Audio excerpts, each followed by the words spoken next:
Hello, আসসালামু আলাইকুম সবাইকে। আশা করি সবাই ভালো আছেন। আমার নাম সাকিব শৌখিন। আমি সিনেমা রিলেটেড কাজ করি। সো কালকে থেকে একটা নিউজ আমার ফিডে খুব আসতেছে। আমি আসলে সিনেমা রিলেটেড কাজ করি জন্য আমার এখানে মনে হয় বেশি আসে নিউজগুলা। সো যেটা দেখলাম যে মনিহার সিনেমা হল, যেটা এশিয়ার সেকেন্ড বৃহত্তম সিনেমা হল আমি যদি ভুল না করি, তো সেই সিনেমা হলটা বন্ধ হয়ে যাচ্ছে, এরকম একটা নিউজ সব পেজে চ্যানেল সব জায়গায় দেখতেছি। সো আসলেই কি সিনেমা হলটা বন্ধ হচ্ছে কি না এটা নিয়ে দর্শকদের মধ্যে একটা কনফিউশন তৈরি হয়েছে। সো জিনিসটা, যেহেতু আমি সিনেমা ডিস্ট্রিবিউশন নিয়ে কাজ করি, তো আমার জন্য ভেরিফাই করাটা খুব ইজি। সো আমি সিনেমা হলের মালিকের সোর্স এবং সিনেমা হলের যে বুকিং করে তার সাথেও কথা বললাম।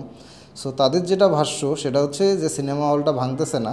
সিনেমা এখন মনিহারের দুইটা স্ক্রিন, একটা হচ্ছে 50 সিটের একটা স্ক্রিন যেটাতে সিনেপ্লেক্স টাইপের স্ক্রিন তারা করছে, এবং আরেকটা যে হল সেটা নিয়ার অ্যাবাউট 1400 সিটের হল, এবং সেটা পুরানা সেট আপেই আছে। তো সেইটাকে তারা ওই বিল্ডিংটার জায়গায় পাঁচতলা তারা একটা বিল্ডিং করতেছে, যেখানে দুইটা স্ক্রিন আরও এক্সট্রা অ্যাড হবে। তার মানে এখন একটা সিনেপ্লেক্সের মতো স্ক্রিন আছে 50 সিটের, এবং সেটার সাথে আরও দুইটা স্ক্রিন যোগ হবে, এবং রেস্টুরেন্ট হবে, ফুড কোর্ট হবে, এবং তারা সিনেপ্লেক্সের আদলেই জিনিসটা আসলে করার চেষ্টা করতেছে। সো মনিহার বন্ধ হয়ে যাচ্ছে বিষয়টা আসলে এরকম না, তারা এটাকে আধুনিকায়ন করতেছে।